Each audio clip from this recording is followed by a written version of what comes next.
Hi, everybody. I hope that you guys had a really good weekend. I hope you were able to get outside and enjoy the beautiful weather. And I hope you're ready for another great week ahead of us with our virtual learning.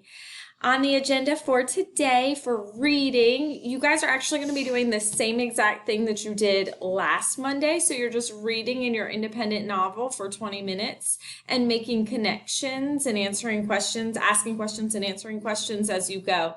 Just like last week, if it's tough for you to do in your independent novel, go ahead and use the Rhino and Write Field. There's 2 more chapters up for that today too. Use that, and if you use that, then you can do your answer on Flipgrid and you don't have to write it in your response journal. So that's all for reading. For writing, there's nothing that you have to do, but if you feel like you want to work on your draft, you can definitely do that. Like I said, you don't have to. We'll have another writing lesson on Wednesday.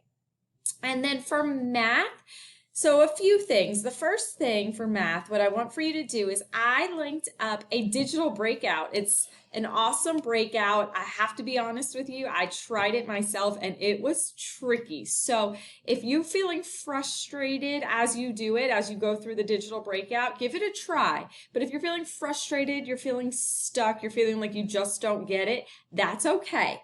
Okay, all I ask is that you kind of try for about 15 minutes, and then if you don't get it, put it to the side.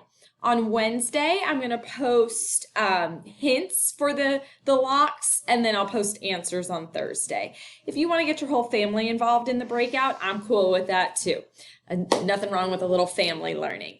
The other thing that I would like for you guys to do is I have attached a form where you will just answer some questions about angles, and then after you answer those questions about angles, I have some questions for you about how you feel about angles and how your progress is going. So just answer that honestly. If you're having trouble, be honest about that, and I'm going to set up some meetings for us to do some small group lessons so you can feel more comfortable with angles before moving on to anything else. I will tell you guys, as far as math goes, we're done with all of the new things that you need to know for 4th grade. So I'm going to take these next few weeks that we have together just to make sure that you truly understand everything that you need to go so you'll be prepared for 5th grade.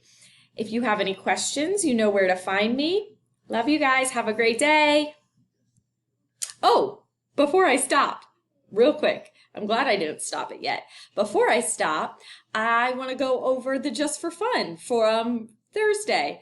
As you probably guessed, the Just for Fun from Thursday, Frank Epperson, he patented the popsicle. He created the popsicle. Read today's and see if you can figure out today's. All right, now I'm really going. Bye, guys. Love ya.